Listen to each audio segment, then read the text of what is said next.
Lamar Jackson, another stunning performance on Thursday Night Football against the New York Jets.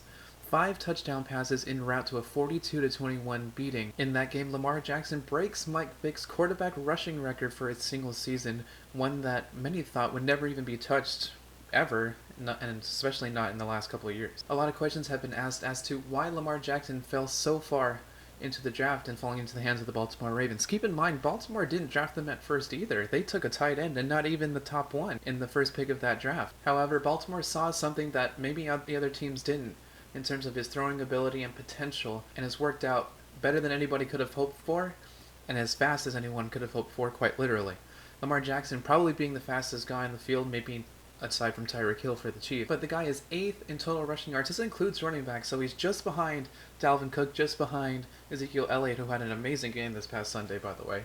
But given all that, Lamar Jackson is first in passing touchdowns. He's starting to revolutionize the position a little bit. You kind of see Kyler Murray having a little glimpses here and there with the run play option, and Baltimore has done a great job of building an offense around him that suits his strengths, throwing to their big tight ends, using them as extra blockers on those RPOs. And it has worked out better than they could have hoped for, as they are in the lead in the AFC, probably running away with it with the next 2 games. Now, there's always been a stigma with running quarterbacks, and such was the case with Mike Vick as well. Quarterbacks who can run are more susceptible to taking hits because they are now considered a ball handler.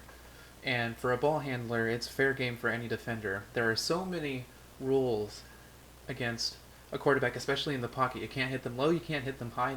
The league is taking extra precautions to try and protect the quarterback. But once you're a runner, all bets are basically off at that point. And that's a fear that a lot of teams, and even I think Baltimore has this fear as well, against a quarterback like Lamar, who is more susceptible to those big hits, just like the one you saw on the record-breaking run that he had. However, if he can continue to do dominance like this, maybe it doesn't have to be 12 to 15 years or like the 18 years like you have a Tom Brady or even a Drew Brees.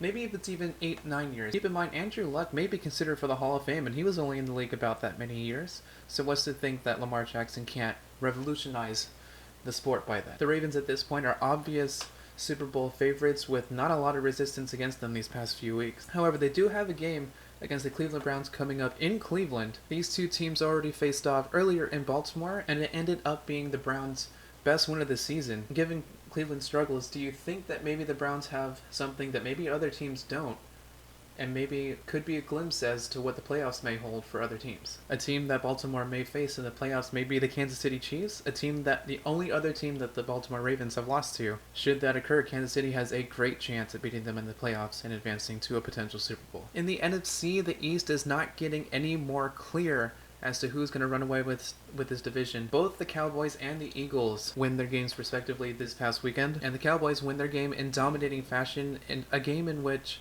a lot of people, including myself, knew that they had the potential and talent to pull off a game like this, and they finally do it against a team that's over 500 for the first time this year. They are now 1-6 against a team with a winning record. And it starts with running the football for the Dallas Cowboys. They ran for 200, am I reading that right? 263 yards on the ground with a combination of Ezekiel Elliott and Tony Pollard.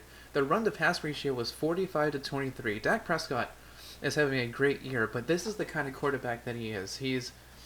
A lot of people put a bad stigma on the term game manager when it comes to quarterbacks, but Peyton Manning was probably the best game manager the league has ever seen. This team is powered by their O-line and by Ezekiel Elliott. If they can get solid yardage each time, allows Dak Prescott to use that play action and give him some free runners in space. Some criticism has been made against his offensive line, but this past weekend it proves it can flat out outpower you, overpower you. And even if the criticisms are just or not, Ezekiel Elliott still top 5 in rushing, and Dak Prescott has been sacked the least amount of times this year out of all quarterbacks qualified. If Dallas has any shot to win this division and into the playoffs, they have to start running the football more.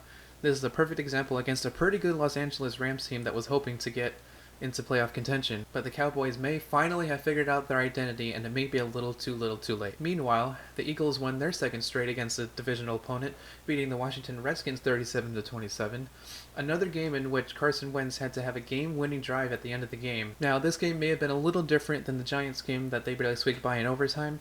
Carson Wentz literally had no receivers in this game. They didn't have Nelson Aguilar. They didn't have Deshaun Jackson. Didn't have Alshon Jeffrey. It was literally just Zach Ertz and Dallas Goedert and maybe a couple of other backs. But Carson Wentz proved that he can lead a team even with the smallest amount of talent that they have in this team. Granted, Zach Ertz is a top 3 tight end in this league, and probably will be for a couple years to come. The main problem with Philadelphia, however, is their defense. They allowed Dwayne Haskins to look pseudo-human, and even for a rookie, he has been struggling this year. But you got guys like Fletcher Cox, you got guys like Brandon Graham. Ronald Darby is your top corner, and even though he's been struggling of late, these are still good names, and it's still a pretty decent defense. They're really good against the run still. The injury bug bit them hard in the worst time possible, as they have to face the Dallas Cowboys next week in an NFC East showdown, which will probably show you who the winner of the division and going into the playoffs will be. Last but not least, Drew Brees passes the all-time touchdown record, passing Peyton Manning in that regard.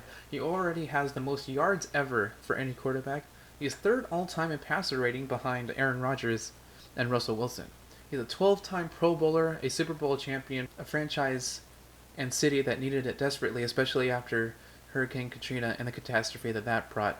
It brought a city and a community and the whole dynamic of a franchise together. Drew Brees broke the stigma of your prototypical quarterback that you expected, especially at his age. So usually when you think of a quarterback, you want him to be 6'5", maybe 230, 240 pounds, have a strong arm, can throw it down the field.